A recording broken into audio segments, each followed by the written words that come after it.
오늘은 2022년 5월 8일 부활절 넷째 주일이고 어버이 주일입니다. 이 시간 함께 우리 하나님께 마음 모아서 진심을 다해 기도드리겠습니다.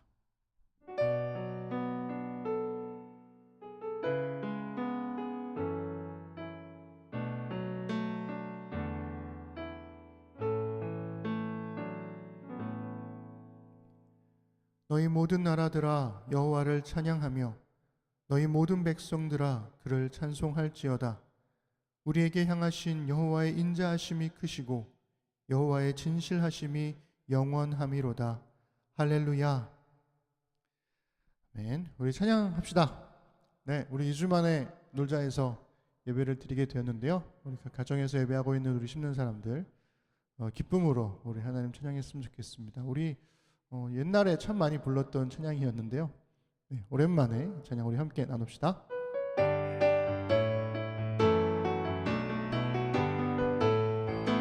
예수 이름이 온 땅에 퍼져가네.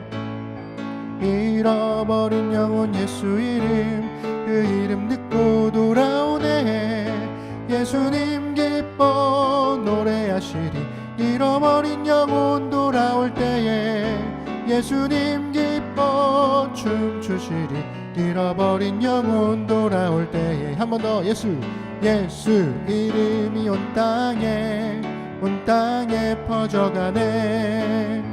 잃어버린 영혼 예수 이름, 그 이름 듣고 돌아오네. 예수님 기뻐 노래하시리. 잃어버린 영혼 돌아올 때에 예수님 기뻐 춤추시리.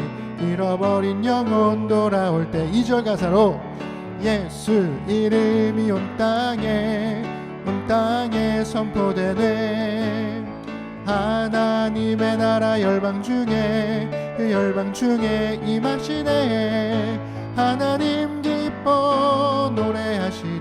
열방이 주께 돌아올 때에 하나님 기뻐 춤추시리. 열방이 주께 처음부터 한 번 더 예수 이름이 온 땅에 퍼져가네. 잃어버린 영혼 예수 이름, 그 이름 듣고 돌아오네. 예수님 기뻐 노래하시리. 잃어버린 영혼 돌아올 때에 예수님 기뻐 춤추시리. 잃어버린 영혼 돌아올 때에 예수 이름이 온 땅에 선포되네. 하나님의 나라 열방 중에 임하시네. 하나님 기뻐 노래하시리. 열방이 주께 돌아올 때에 하나님 기뻐 춤추시리.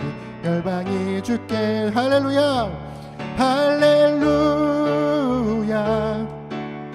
살아계신 주, 죽음 이기시고 무덤에서 일어난 살아계신 주님 영원히 계시네. 그는 알파와 오메가 처음과 나중, 죄악의 저주 끊고 완전한 자유 주셨네. 부활하신 어린 양 영원히 계시네. 할렐루야 할렐루야. 살아계신 주, 죽음 이기시고 무덤에서 일어나 살아계신 주님 영원히 계시네. 그는 알파와 오메가 또 처음과 나중, 죄악의 저주 끊고 완전한 자유 주셨네. 부활하신 어린 양 영원히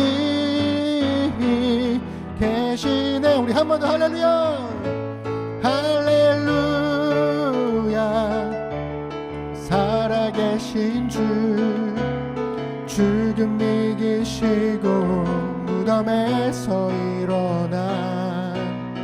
살아계신 주님 영원히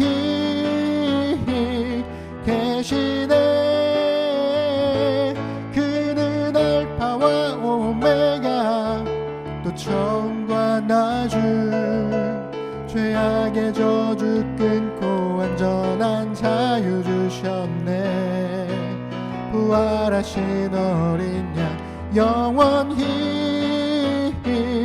계시네. 할렐루야 살아계신 주 할렐루야 할렐루야 살아계신 주 마지막 한 번 더 할렐루야 살아계신 주. 우리 하나님께 영광을 돌리겠습니다. 아멘.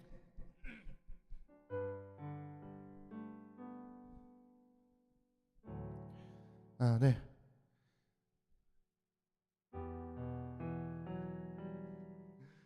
저희가 2주 만에 다시 여기서 세팅하고 예배드리느라 뒷배경 드리는 걸 잊어버렸네요. 네. 예수로 살리 찬양하겠습니다. 우리 이렇게 분주하게 막 예배를 드리다가 뭔가 큰 행사 하나가 끝나면, 예를 들면 지난주처럼 어린이 주일, 우리에겐 나름 굉장히 큰 행사였기 때문에 끝나고 나면 좀 많은 생각들을 하게 되는 것 같아요. 그러면서 이제 저는 조금 더 감성적인 사람이라 이제 지나왔던 우리가 지나온 발걸음들을 이렇게 돌아보게 됩니다.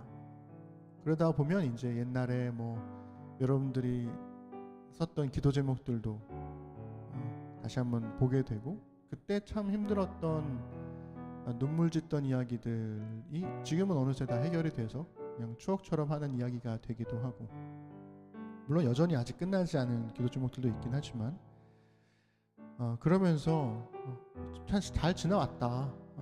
그리고 하나님께서 은혜로 우리를 참 이끌어 주시는구나. 바쁘게 막 살다가 보면 정신없이 그냥 지나오는 경우가 많은데, 잠시 멈춰서 돌이켜 보면 계절이 바뀌고 세월이 흐르는 과정 가운데 그 순간순간 지나온 길에 베푸셨던 하나님의 은혜가 우리 안에 있음을 보게 됩니다. 네. 예전에 이 찬양은 우리 지하자매가 이 찬양을 같이 불렀으면 좋겠다고 해서 시작된 곡인데요. 제가 알기론 그때 지하자매가 참 많이 힘들고 마음이 어렵고 그랬던 때에 이 찬양을 부르자고 했었던 기억이 나요. 네. 지금 참 이렇게 또 예쁘게 살아가는 모습을 보니까 또 많은 생각을 또 감사를 하게 되는 것 같습니다. 여러분들 모두가 다 그러시겠죠. 우리 앞으로의 삶 가운데도 우리 예수로 살겠다는 고백을 우리 주님께 드렸으면 좋겠습니다. 하나님께서 얼마나 행복하실까 하는 생각이 드네요. 함께 고백합시다. 계절은 흐르고 꽃은 피고 져도 시들지 않는 생명이 있네. 바랄 수 없었던 죄인인 나에게 생명의 주님 자신을 주셨네.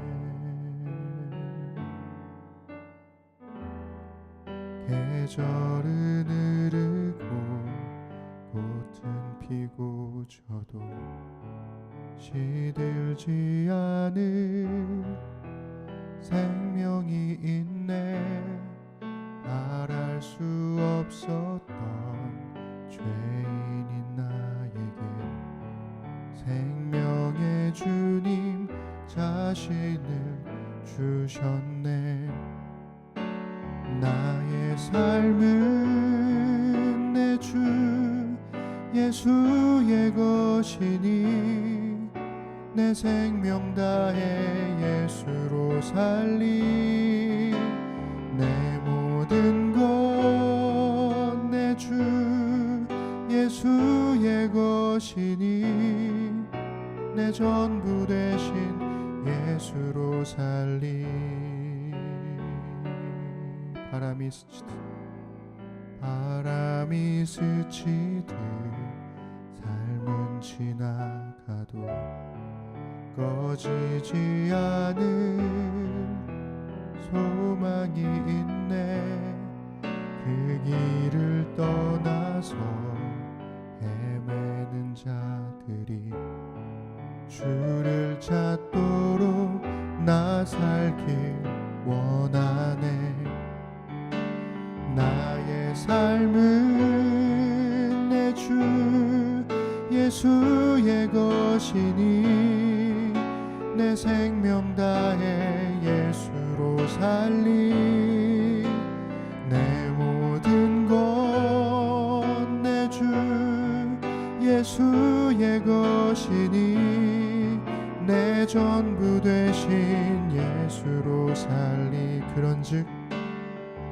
그런즉 이제는 나 산 것 아니요 내 안에 주께서 사시는 것이라. 그런즉 이제는 나 산 것 아니요 내 안에 주께서 사시는 것이라. 나의 삶은 내 주 예수의 것이니 내 생명 다해 예수로 살리. 내 모든 것 내 주 예수의 것이니 내 전부 되신 예수로 살리.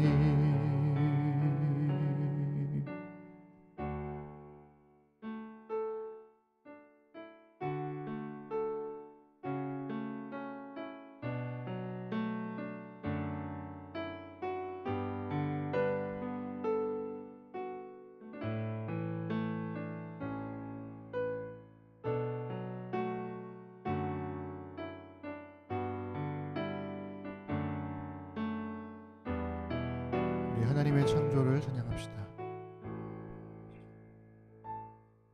참 아름다운 곳이라 주님의 세계는 정말로 내가 나갔고 솔직할 수 있는 곳. 조금이라도 내 의라 말할 수 없는 이곳은 바로 주님의 세계라.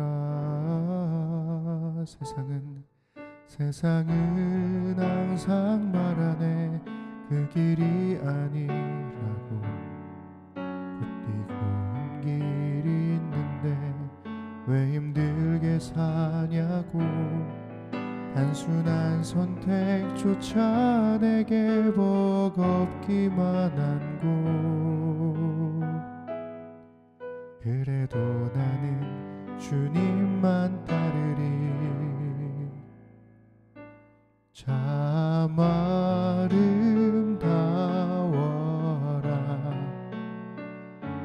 주님의 세계는 저 솔로몬의 호보다 더 고운 백합. 주 찬송하는 듯 저 맑은 새소리 내 아버지의 지으신 그 솜씨 깊도다. 우리 처음부터 참 아름다운 곳이라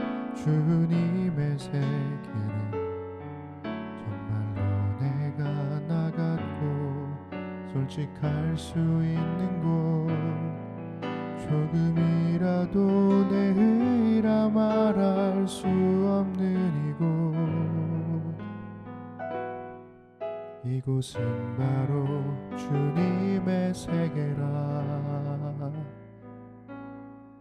세상은 항상 말하네 그 길이 아니라고. 곱디고 온 길이 있는데 왜 힘들게 사냐고. 단순한 선택조차 내겐 버겁기만 하고. 그래도 나는 주님만 따르리. 참 아름다워라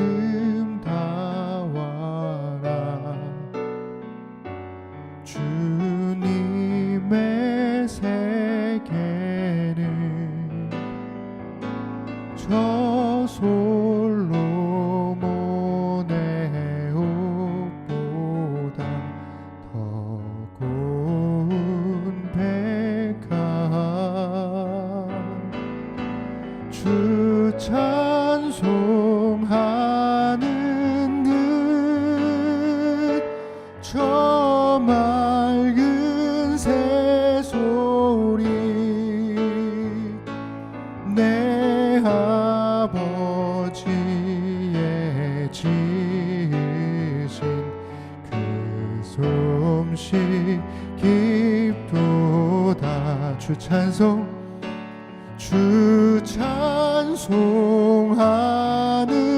듯 저 맑은 새소리.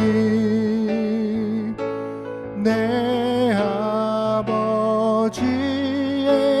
지으신 그 솜씨 깊도다. 주 찬송하는 듯 저 맑은 새소리. 내 아버지의 지으신 그 솜씨 깊도다.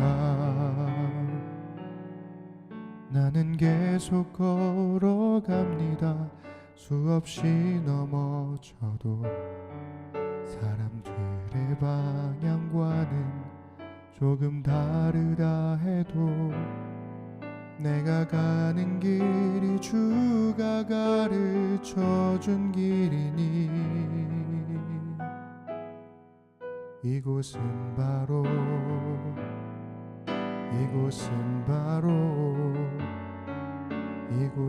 바로 주님의 세계라.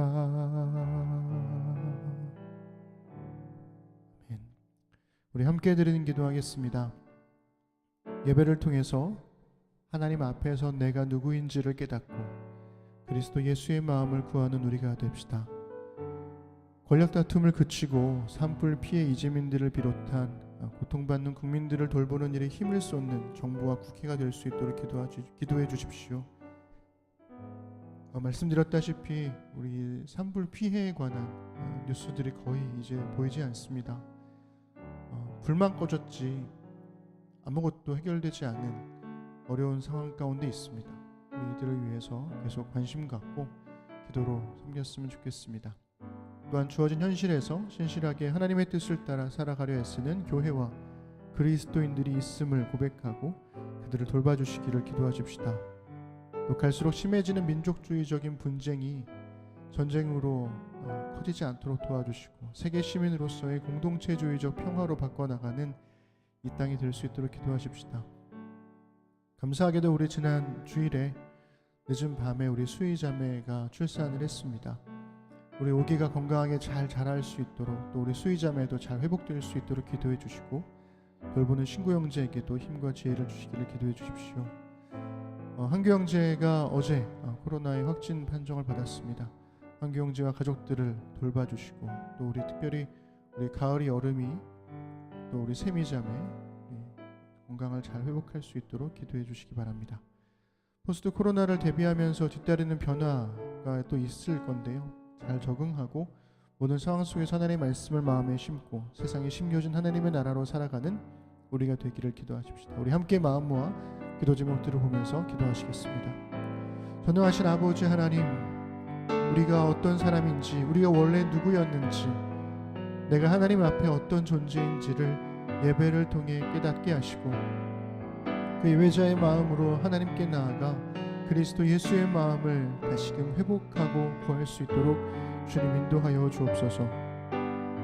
세상살이를 살다가 잊혀져 버린 우리의 정체성을 깨닫게 하시고 하나님의 자녀로서 아버지 앞에 기쁨과 감사와 영광을 돌리고 있는 모습 그대로 주님 앞에 나오지만 그러나 그리스도의 마음으로 우리를 새롭게 변화시킬 주님을 기대함으로 예배 자리에 서도록 인도하여 주옵소서.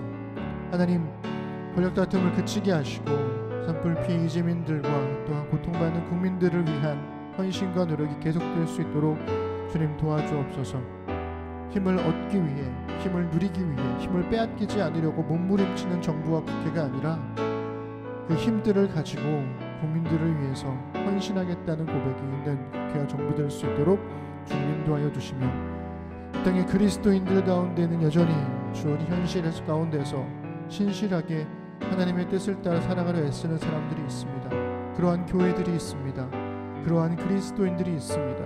주님, 저들의 삶이 참 쉽지 않고 어렵지만 그러나 하나님께서 우리를 돌보고 계심을 믿음으로 고백하게 하시고 그것을 삶으로 경험하는 우리 한국교회 될 수 있도록 그리스도인이 될 수 있도록 주님 인도하여 주옵소서. 하나님, 민족주의적인 분쟁이 전쟁으로 커지고 그 전쟁 때문에 수많은 사람들이 희생당하고 죽음을 맛보고 있는 21세기를 살아가고 있습니다. 20세기 그 큰 전쟁을 겪고도 우리는 여적껏 아무것도 바뀌지 않은 것일까요? 하나님, 이 땅에 다시금 평화가 있도록 주님 도와주시고 또 한 번의 악함으로 우리의 인류의 문화와 삶을 망쳐놓지 않도록 주님 우리를 붙들어 주옵소서. 이 땅의 공동체주의적인 평화로 바꿔나가게 하시고 너와 내가 다른 민족이 아니라 모두가 하나님의 자녀였음을 또 자녀임을 고백하는 그런 그리스도의 평화가 이 땅 가운데 임하도록 인도하여 주옵소서. 하나님, 우리 지난 주일에 우리 오기가 세상 밖으로 나왔습니다. 하나님, 참 많이 걱정하고 기도했는데 건강하게 잘 회복해 주심을 감사드리고 잘 자라게 하심을 또한 감사드립니다. 이제 출산 이후에 산후조리를 할 우리 수혜자매를 주님 붙들어 주셔서 이전보다 더욱더 건강하게 회복시켜 주시고 또 우리 돌보는 신구 형제에게도 힘과 지혜를 허락하여 주옵소서. 하나님, 우리 한규 형제가 코로나에 확진됐습니다. 다행스럽게도 증상이 심해 보이진 않지만 그러나 가족들에 대한 걱정과 또한 교우들에 대한 걱정은 있습니다. 하나님, 부디 큰 증상 없이 잘 지나가도록 도와주시고 우리 돌보는 우리 세미자매와 또 우리 가을이 여름이도 건강으로 주님 지켜주시기를 간절히 소망합니다.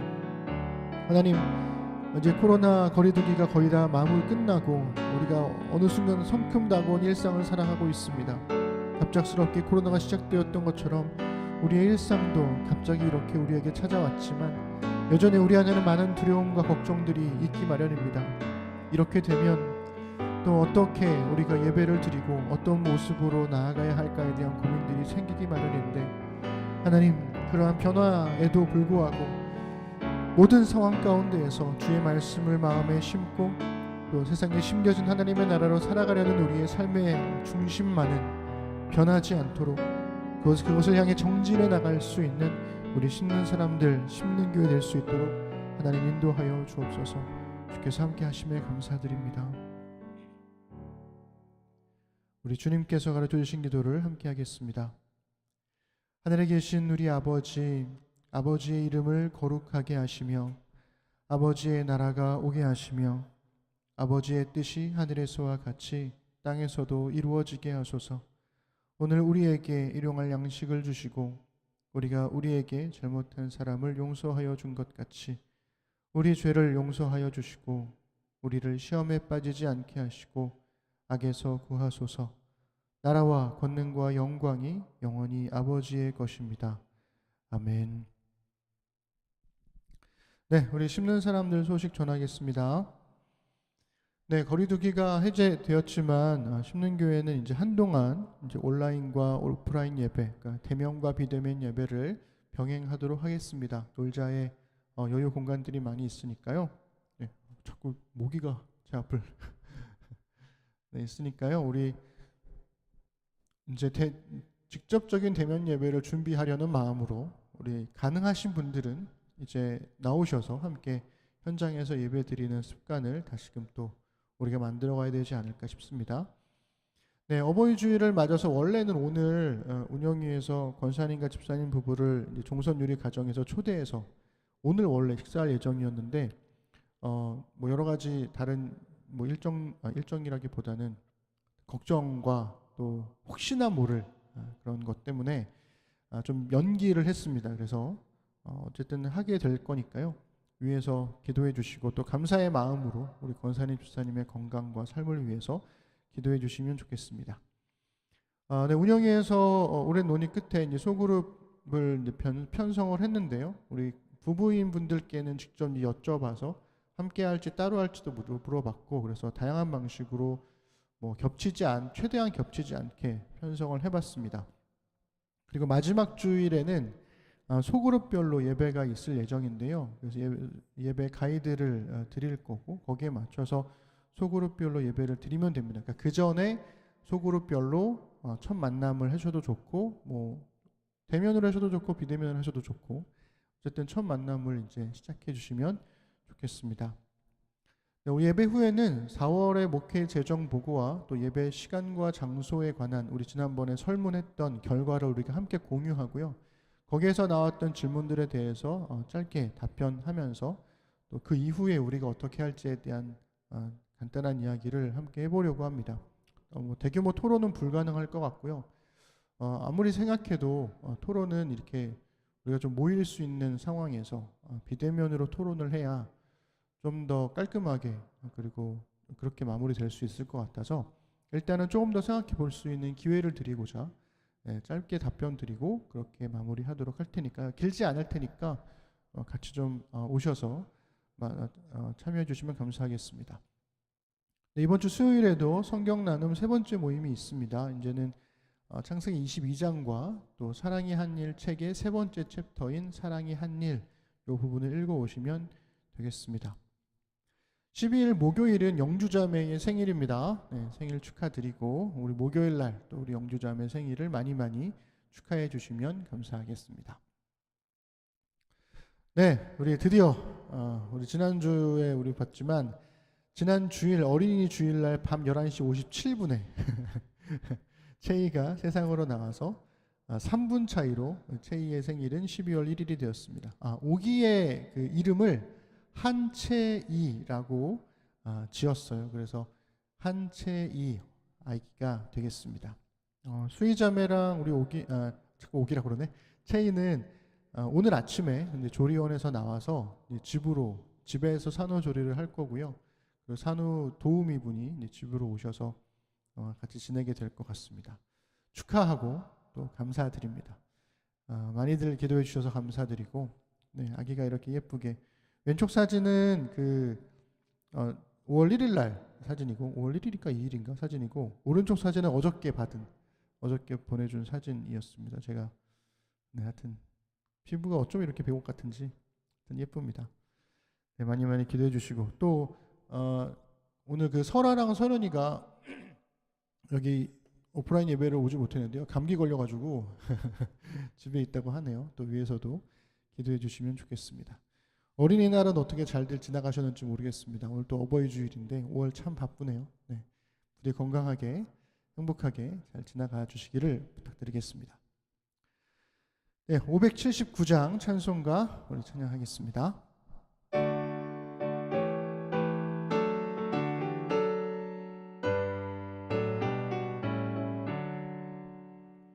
어머니의 넓은 사랑 귀하고도 귀하다. 그 사랑이 언제든지 나를 감싸줍니다. 내가 울 때 어머니는 주께 기도드리고, 내가 기뻐 웃을 때에 찬송 부르십니다. 아침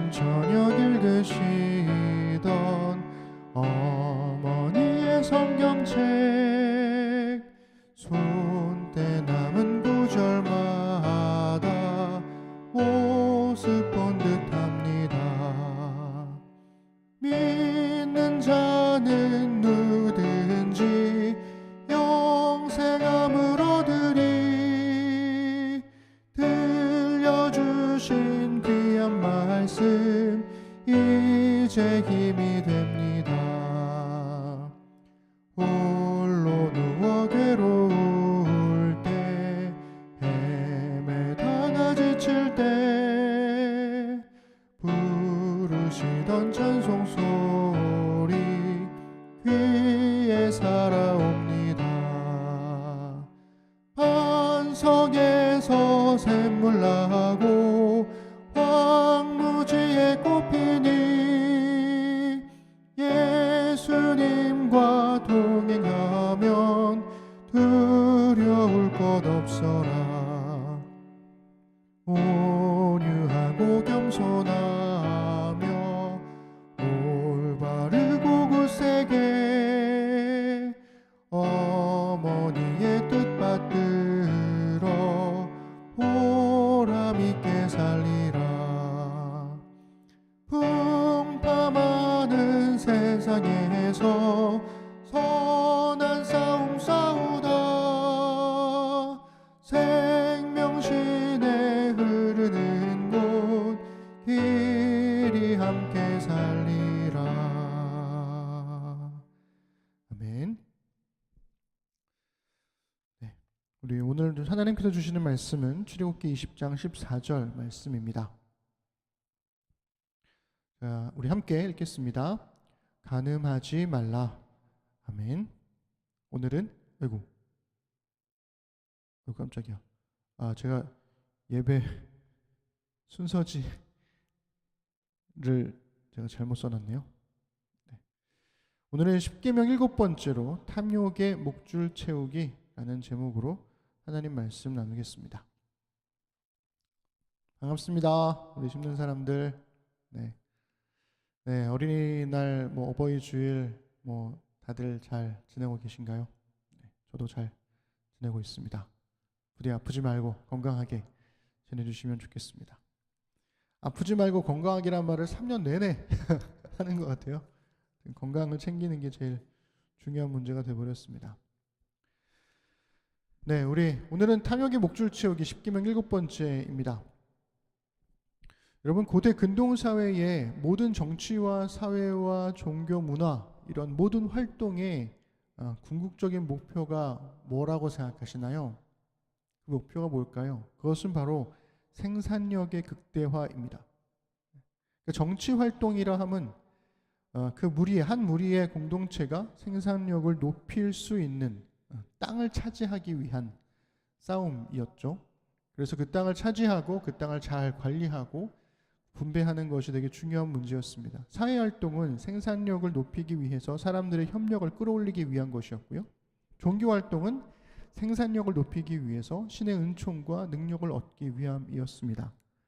땅에 씨앗을 심고 돌보는 사람들의 노동과 또 태양의 빛과 또 단비가 열매를 맺게 하는 이 신의 은총, 그래서 없는 것에서부터 무언가 새로운 열매가 생겨나고 그것들을 먹고 살고 하는 그 모든 것 자체가 기적이었죠. 옥수수가 자라고 포도 열매가 맺히고 올리브나무 열매를 거두고 어린 양이 태어나는 것에 이르기까지 모든 생산 활동은 전부 다 신성한 일로 여겨졌습니다. 우리가 그 아이들이 태어나는 거 보면 되게 막 감격하고 막 그러잖아요. 네, 그런 거랑 비슷하게 되는 거죠. 그래서 이러한 생산력의 절정이 어디가 가게 되냐면 남녀 간의 성교로 아이가 생산되는 것, 이게 가장 큰 신비가 되는 거죠. 그래서 사람을 생산하는 일은 가족 중심의 사회를 유지하고 확장하는 가장 중요하고도 신성한 일로 여겨졌습니다. 그렇기 때문에 이 생산력이라는 것이 인간 사회의 궁극적 목표였다라고 하는 것을 전제로 하면 고대 사회의 종교가 왜 그렇게 성적인 행위와 밀접하게 연관되었었는지가 설명이 되죠. 그러니까 고대 사회의 종교들을 보면 굉장히 많은 그 남녀 간의 성적인 문제들, 성적인 교합이 종교 행위와 굉장히 가까이 연결되어 있음을 알게 됩니다. 그리스 아프로디테 여신의 사원에서는요, 수백 명의 여사제들과 그 성교가 생산력을 예비하는 행위로 여겨졌어요. 그래서 여신도들을 위한 남자 사제들도 있었죠. 히에라폴리스에는 처녀가 아프로디테의 신전에서 낯선 사람과 성교를 했고요. 그 다음에 비블로스의 아도니스 축제에서는 모든 여인들이 하루 동안에 낯선 사람과 성적인 교합을 해야 했습니다. 이집트의 테베에서는 결혼 정년기에 이른 모든 처녀가 결혼하기 전에 한 달 동안 신전에서 남자들을 상대해야 했어요. 왜 그랬을까요? 그 모든 것들이 다 결혼해서 아이를 잘 낳고 행복하게 살기 위한 신적인 능력을 얻어내기 위한 행위로, 종교 행위로 여겨졌던 거죠. 우리가 지금 생각하면 되게 난잡해 보이지만 그 당시 사람들에게는 그것이 굉장히 성스럽고 거룩한 행위로 여겨졌다는 것입니다. 그리고 그 모든 일들이 전부 다 그 사회의 생산력을 높이기 위한, 신의 축복을 받기 위한 행위로 여겨졌다는 거죠. 이러한 이해를 가지고 그 시대의 종교를 봐야 좀 이해가 되는 겁니다. 그래서 구약 성경은 이스라엘이 가나안 땅에 들어가게 되면 가장 경계했던 게 우상 숭배였어요. 가나안의 종교 역시 이 생산력의 극대화라는 목표를 향해 있었습니다. 땅에 비가 내리면 열매를 맺듯이 땅의 여신인 아세라와 땅의 여신이 아세라인가요? 갑자기 헷갈리네. 땅의 여신인 아세라와 그렇죠. 땅의 여신인 아세라와 비와 축복의 신인 그 생산력의 남신인 바알의 연합이 복이 된다라고 믿었다는 거죠. 그래서 신전 창기와의 성적인 결합이 장려가 되었고 가나안 땅에서 정착 생활을 배워가는 이스라엘 사람들에게도 이러한 문화가 자연스럽게 스며들었던 거예요. 몇 번 말씀드렸지만 그런 거잖아요. 농사를 지을 줄 몰라요. 농사는 배워야겠어. 근데 농사를 가르쳐주는 가나안 땅의 사람들이 씨를 뿌리고 밭을 갈고 씨를 뿌리고 한 행사들을 다 한 다음에 그 다음에 이제 신전에 가가지고 기도를 해야 이 땅에 복이 임한다라고 알려주잖아요. 어부가 되고 싶어가지고 바닷가로 간다고 생각을 해봐요. 그러면 거기에 가면 또 그 문화에 따라서 또 우리 돼지머리 올려놓고 절하고 막 하잖아요.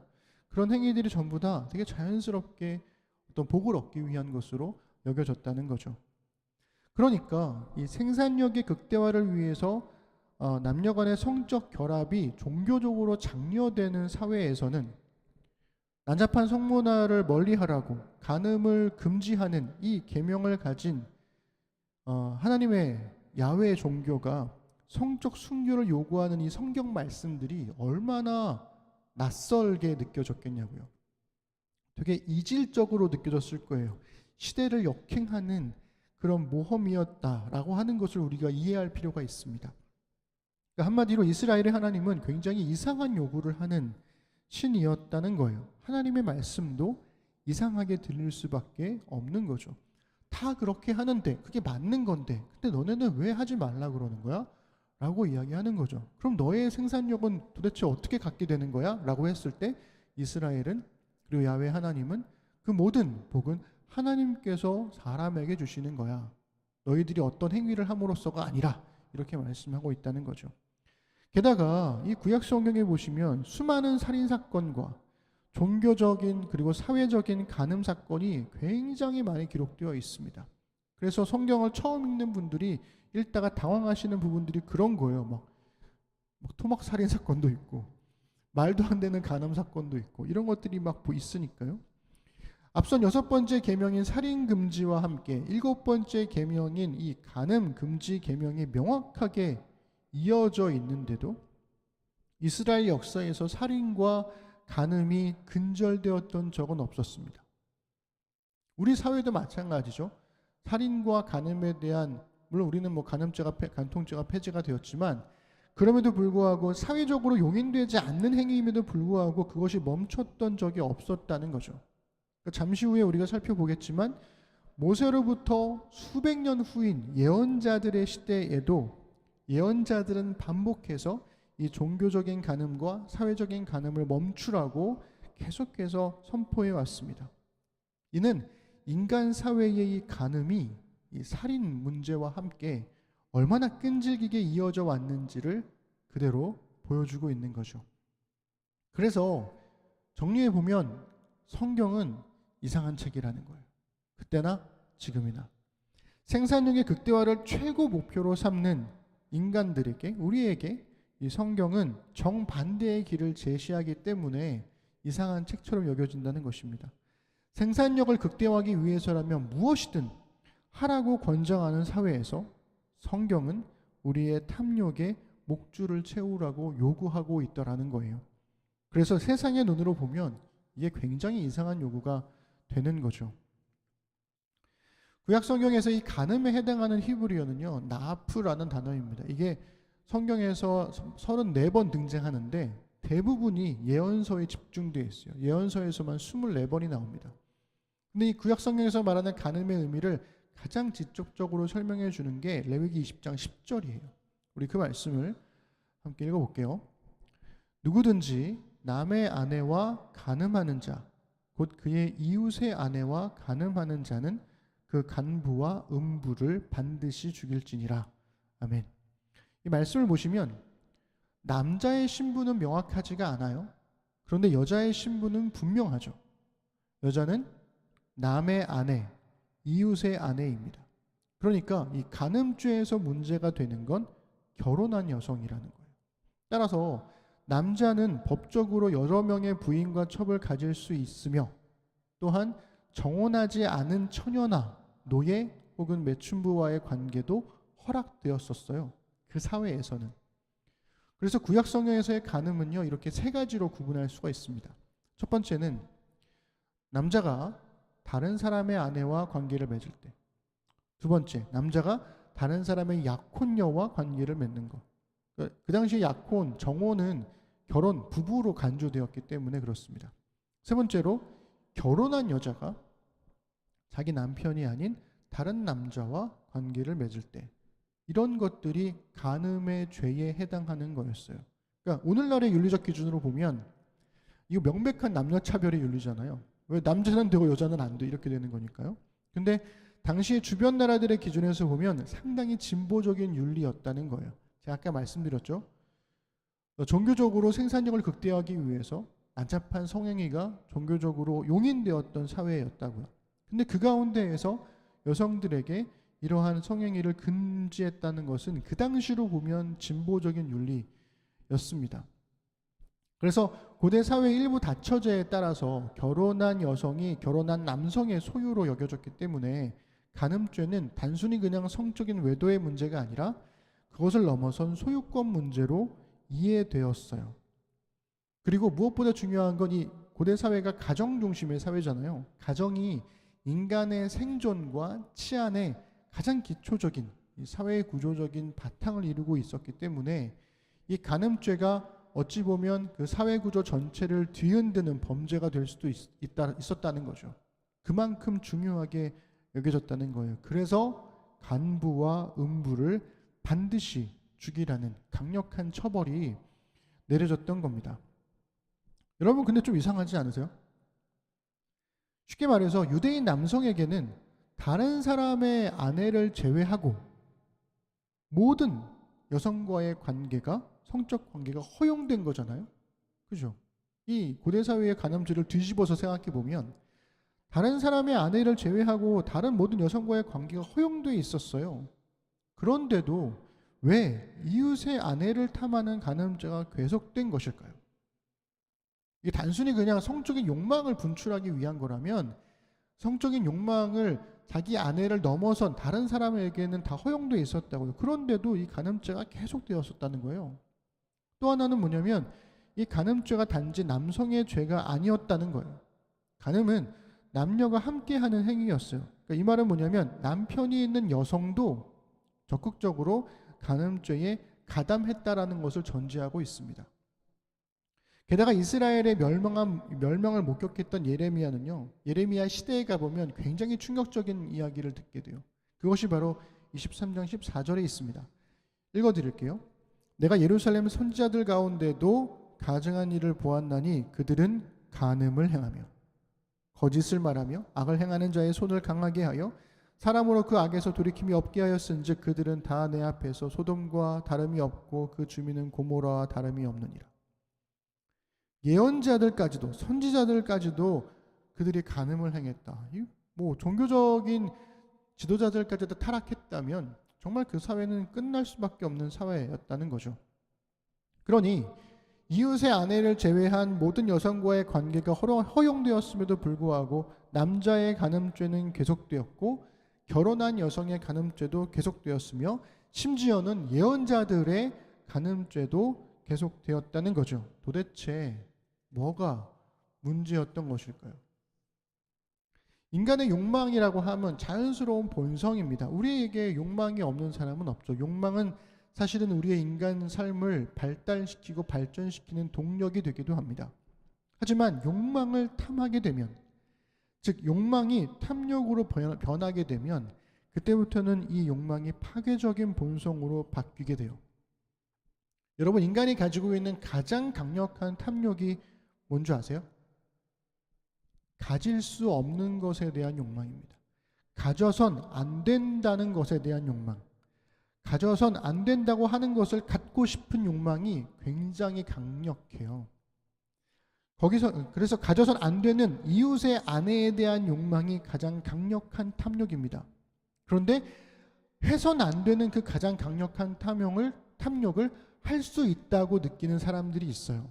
자기는 괜찮다고 느끼는 사람들. 어떤 사람들일까요? 힘을 가진 사람들.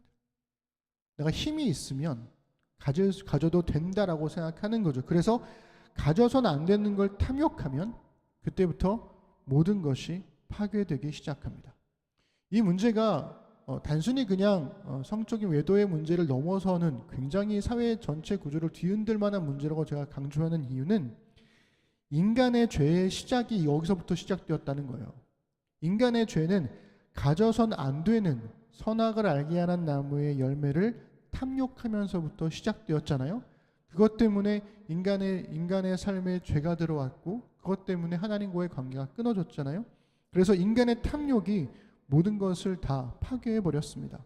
그래서 금지된 것을 가졌을 때의 희열은 지옥의 불길로 뒤바뀌게 되는 거죠. 그래서 성경은 간음죄에 대한 처벌에 대해서 굉장히 강력하게 얘기를 해요. 사형과 화형으로 나타나게 됩니다. 신명기 22장 24절에 보면 너희는 그들을 둘 다 성읍 문으로 끌어내고 그들을 돌로 쳐 죽일 것이니 그 처녀는 성 안에 있으면서도 소리 지르지 아니하였으며 그 남자는 그 이웃의 아내를 욕보였음이라. 너는 이같이 하여 너희 가운데서 악을 제할지니라. 이렇게 이야기하고 있습니다. 창세기 38장 24절에서는 유다와 다말에 대한 이야기에서 이렇게 나오죠. 석 달쯤 후에 어떤 사람이 유다에게 일러 말하되 내 며느리 다말이 행음하였고 그 행음함으로 말미암아 임신하였느니라. 유다가 이르되 그를 끌어내어 불사르라. 이렇게 간음죄를 사형으로 다스리는 이유가 뭘까요? 말씀드렸다시피 이것이 한 개인의 문제가 아니라 그 이웃과 가정 그리고 공동체 전체를 위협하는 일이기 때문에 그래요. 그래서 간음하지 말라는 이유가 그저 그 처벌이 사형이나 화형이기 때문에 강력한 처벌이 있기 때문에 해서는 안 된다라고 하는 것은 별 도움이 되질 않습니다. 간음 금지 계명의 중요성, 왜 하지 말아야 하는가는 관계 파괴에 있다는 거예요. 간음죄는 5가지 관계를 파괴해버립니다. 첫 번째는 하나님과의 관계를 파괴하죠. 그리고 자기 자신과의 관계도 깨뜨립니다. 배우자와의 관계도 무너뜨리죠. 그리고 간음 상대자와의 관계도 깨집니다. 그리고 간음 상대자의 배우자와의 관계도 깨지죠. 이것을 총체적으로 다 보여주는 가장 중요한, 가장 예시가 되는 인물이 있죠. 다윗입니다. 여러분 이 이야기를 잘 아실 거예요. 왕이 되기까지의 다윗은 언제나 하나님과 동행하고 하나님께 기도하고 하나님 앞에 서 있는 하나님 마음에 합한 자라 여겨진 사람이었습니다. 그런데 왕이 되고 난 이후부터는 그러한 모습이 사라져요. 그리고 그 출발점이 된 사건, 사실은 그 정점이 된 사건이 뭐냐면 우리아의 아내 밧세바와의 간음이었습니다. 이스라엘의 왕은 하나님을 대신해서 백성들을 지키기 위해 전쟁에 나가는 사람이었는데 다윗이 전쟁을 나가지 않아요.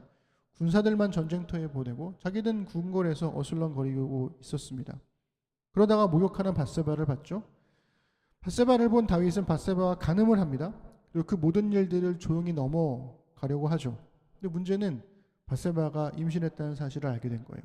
여전히 전쟁 중이었습니다. 그러고 나서 밧세바는 이 아이를 자신의 아이가 아닌 우리아의 아내로 만들기 위해서 우리아를 조용히 부릅니다. 근데 우리아가 집에 가서 아내와 동침하지 않는 거예요. 그래서 다윗이 고민하다가 이 우리아를 최전방에 보내서 전사하게 만들어 버립니다. 그리고 밧세바를 아내로 삼죠. 하나님 앞에 선 다윗이 하나님 앞에서 간음죄를 범한 것입니다. 그래서 선지자 나단이 다윗을 책망하죠. 그 부분이 사무엘상 12장 9절부터 10절에 있습니다. 우리 함께 읽어보겠습니다. 천천히 읽겠습니다. 어찌하여 내가 여호와의 말씀을 업신여기고 나 보기에 악을 행하였느냐? 내가 칼로 햇사람 우리아를 치되 암몬 자손의 칼로 죽이고 그의 아내를 빼앗아 내 아내로 삼았도다. 이제 내가 나를 업신여기고 햇사람 우리아의 아내를 빼앗아 내 아내로 삼았은즉 칼이 내 집에서 영원토록 떠나지 아니하리라 하셨고. 아멘. 여기 보시면 다윗이 간음을 저질러서 하나님과의 관계가 파괴되었죠. 다윗은 하나님께 범죄했습니다. 그리고 자기 자신과의 관계도 파괴됐죠. 하나님의 자녀로 살아왔던 자신의 삶이 이 간음죄로 완전히 무너져 버렸어요. 다윗은 다윗의 아내인 미갈과의 관계도 파괴되었습니다. 그리고 불륜 상대자인 밧세바와의 관계도 파괴되었죠. 밧세바는 남편을 죽이고 왕과 결혼한 여인이 되었죠. 그리고 다윗의 살인죄에 공조하기도 했습니다. 하지만 다윗의 회개 이후에 뱃속의 아기가 죽어요. 마지막으로 밧세바의 남편인 우리아와의 관계도 파괴되었습니다. 다윗과 우리아는 왕과 신하, 그것도 충신과의 관계였어요. 그런데 그 충신을 죽이고 그로 인해서 다윗은 간음죄로 시작해서 살인죄로 끝나게 됩니다. 그는 충신을 잃어버린 거죠. 근데 여기서 끝이 아니에요. 말씀드린 대로 밧세바와의 사이에서 태어난 첫째 아기가 죽어요. 그리고 또 둘째 아기가 바로 솔로몬입니다. 이 솔로몬이 누군가요? 저는 이 솔로몬이 밧세바와 함께 왕위를 찬탈했다고 생각하는데요. 솔로몬이 왕위를 찬탈하고 반대자를 숙청하고 성전과 궁궐을 짓기 위해서 모든 이스라엘 백성들에게 노역을 강조했습니다. 그의 우상 숭배 때문에 결국 이스라엘은 남유다와 북이스라엘로 분열되었죠. 그 결과 이스라엘이 멸망하게 되는 거죠. 그러니까 한 나라가 완전히 파괴되는 이 어마어마한 사건의 시작이 간음죄로부터 시작되었다는 것을 알 수 있습니다. 이 간음죄는 모든 관계를 파괴하고 한 사회를 무너뜨릴 수 있는 파괴적인 힘이 있다라는 거죠. 여러분, 우리 결혼 이야기할 때 결혼은 단지 사랑하는 두 사람 사이의 약속이 아니라고, 하나님과 사람들 앞에서 공적으로 행하는 약속이라고 이야기를 하곤 합니다. 결혼은 단순한 계약, 컨트랙트가 아니라는 거죠. 하나님 앞에서 체결된 언약, 커비넌트라는 겁니다. 그래서 사람은 결혼을 통해서 하나님께서 선물로 주신 성을 누릴 수 있습니다. 우리 잠언 5장 18절 19절 우리 함께 읽어볼게요. 시작. 내 샘으로 복되게 하라. 내가 젊어서 취한 아내를 즐거워하라.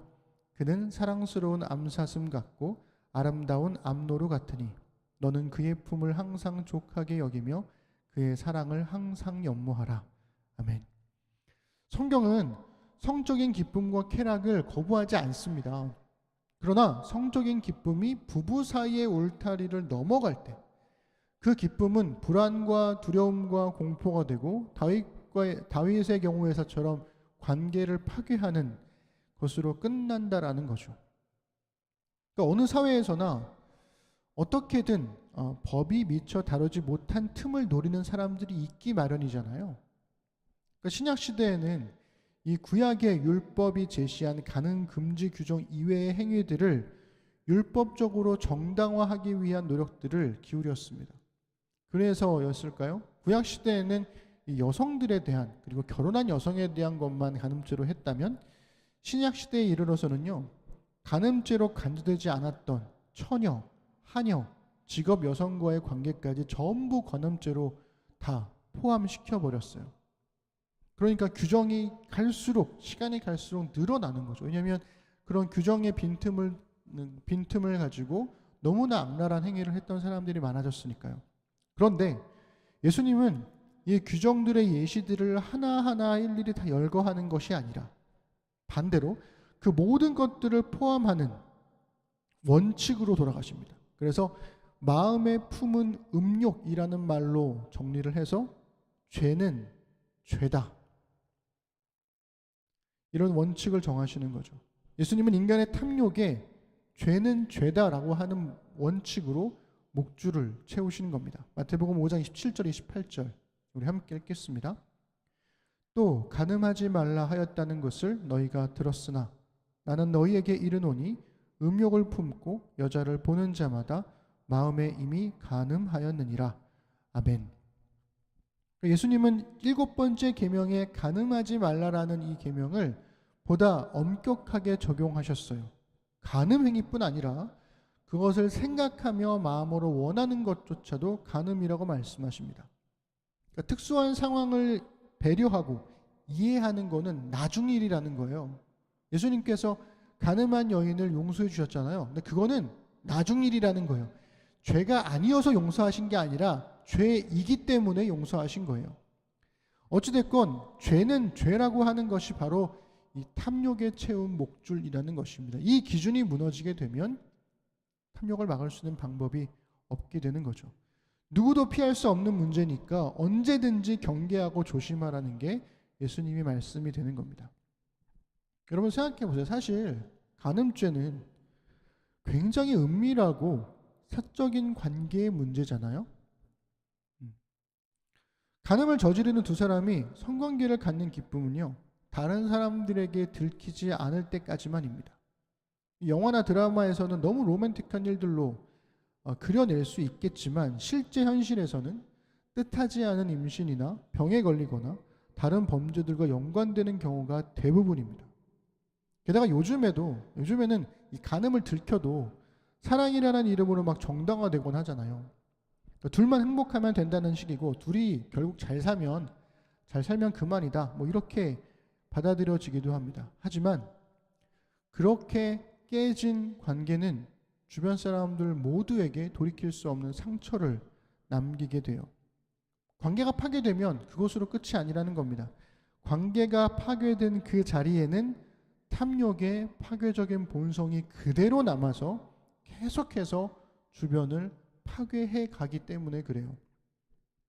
제가 우리 서두에서 시대를 막론하고 생산력의 극대화가 신성시 된다고 이야기했습니다. 지금도 그렇죠. 더 많은 것을 갖고 싶은 욕망이 탐욕이라면 그 탐욕은 결국 타인의 것을 빼앗는 행위가 되더라는 거예요. 그리고 이 물건에 대한 탐욕이 사람에 대한 탐욕으로 넘어가면 그 다음부터는 이 탐욕이 그야말로 모든 것을 파괴하는 광기가 됩니다. 하지만 탐욕의 목줄을 채우게 되면 우리는 이 탐욕을 거룩한 욕망으로 다시 바꿀 수 있어요. 탐욕을 금지하는 이 간음하지 말라라는 계명은 내 이웃을 사랑하라는 거룩한 욕망으로 바꿀 수 있습니다. 하나님의 말씀으로 목줄을 채울 수만 있다면 말이죠. 그래서 로마서 13장 9절 10절은 이렇게 이야기하고 있습니다. 우리 함께 읽어보겠습니다. 간음하지 말라, 살인하지 말라, 도둑질하지 말라, 탐내지 말라 한 것과 그 외에 다른 계명이 있을지라도 내 이웃을 내 자신과 같이 사랑하라 하신 그 말씀 가운데 다 들었느니라. 사랑은 이웃에게 악을 행하지 아니하나니 그러므로 사랑은 율법의 완성이니라. 아멘. 다른 사람의 것을 빼앗으려고 하는 탐욕이 아니라 다른 사람을 사랑하는 것으로, 그래서 우리가 가지고 있는 욕망을 거룩한 욕망으로 바꿔나가는 것, 그것이 그리스도인들에게 굉장히 강력한 힘이 될 것입니다. 우리가 이 가정의 달에 가정을 생각하고 또 부부간의 관계를 생각하고 우리 서로 간의 관계를 생각하면서 우리가 가지고 있는 이 내면에 있는 탐욕에 하나님 말씀으로 목줄을 채울 수 있는 우리 사랑하는 심는 사람들이 되어주시기를 주님의 이름으로 부탁드립니다. 기도하겠습니다. 하나님, 비단 사람에 대한 것만이 아닙니다. 물건에 대한 소유욕, 더 많은 것을 갖고자 하는 그런 소유욕과 탐욕이 우리의 삶을 집어삼킬 때가 참 많습니다. 그리고 그것이 과대해지면 그러면 다른 사람을 해하는 것까지 우리는 손을 뻗치게 됩니다. 그러나 하나님께서는 인간의 욕망을 깨뜨리시고 꺾으시는 것이 아니라 방향을 바꾸시는 것으로 우리의 길을 열어주십니다. 거룩한 욕망으로 바꾸라고. 탐욕스러운 욕망이 아니라 하나님 말씀으로 인한 거룩한 욕망으로 바꾸라고 말이죠. 내 이웃을 사랑하라 하신 이 말씀에 다 들었다. 이웃에게 악을 행하지 아니하는 것, 그것이 사랑의 율법의 완성인 이유라고 말씀하고 계십니다. 그 말씀을 따라 우리 안에 도사리고 있는 수많은 탐욕들을 거룩한 욕망으로 바꿔나가는 우리 심는 사람들 되도록 인도하여 주옵소서. 감사드립니다. 예수님의 이름으로 기도드립니다. 아멘. 우리 일상으로 기도하겠습니다. 설교를 듣고 각자에게 주신 하나님의 말씀을 자신의 말로 바꾸어서 일상으로의 기도로 적어보십시다.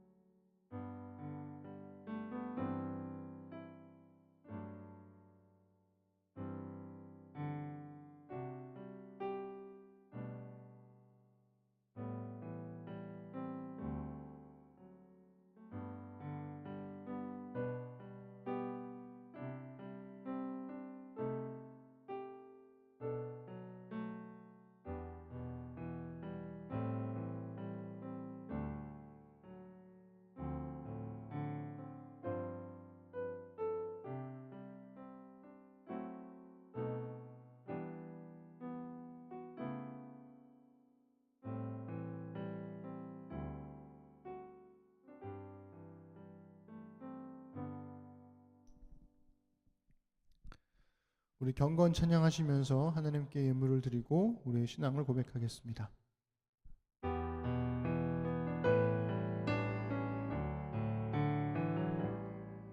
전국의 소망 품은 당신은 주님 앞에 설 바로 당신은 그의 편지로 이 땅에 보내신 주의 손과 발 작은 예수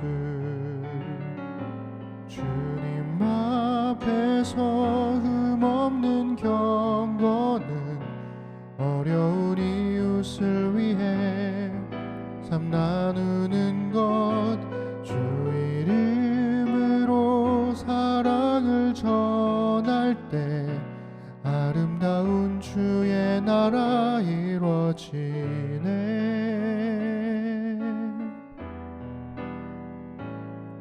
우리의 손은 예수님의 손 우리의 얼굴 바로 주님 얼굴 우리의 소유 모두 주님의 것 이웃을 위해 맡기셨네. 우리 사도신경으로 신앙 고백 드리겠습니다. 나는 전능하신 아버지 하나님 천지의 창조주를 믿습니다. 나는 그의 유일하신 아들 우리 주 예수 그리스도를 믿습니다. 그는 성령으로 잉태되어 동정녀 마리아에게서 나시고 본디오 빌라도에게 고난을 받아 십자가에 못 박혀 죽으시고 장사된 지 사흘 만에 죽은 자 가운데서 다시 살아나셨으며 하늘에 오르시어 전능하신 아버지 하나님 우편에 앉아 계시다가 거기로부터 살아있는 자와 죽은 자를 심판하러 오십니다. 나는 성령을 믿으며 거룩한 공교회와 성도의 교제와 죄를 용서받는 것과 몸의 부활과 영생을 믿습니다. 아멘. 하나님, 이 시간 주신 말씀을 따라 함께 살아갈 날들을 신실하게 살겠다는 의미로 헌금을 드리고 신앙을 고백했습니다. 말씀이 삶으로 배어나와 우리 삶의 자리에 은혜의 흔적이 남게 하소서. 모든 은혜의 하나님, 곧 그리스도 안에서 너희를 부르사 자기의 영원한 영광에 들어가게 하시니가 잠깐 고난을 당한 너희를 친히 온전하게 하시며 굳건하게 하시며 강하게 하시며 털을 견고하게 하시리라. 권능이 세세무궁하도록 그에게 있을지어다. 아멘.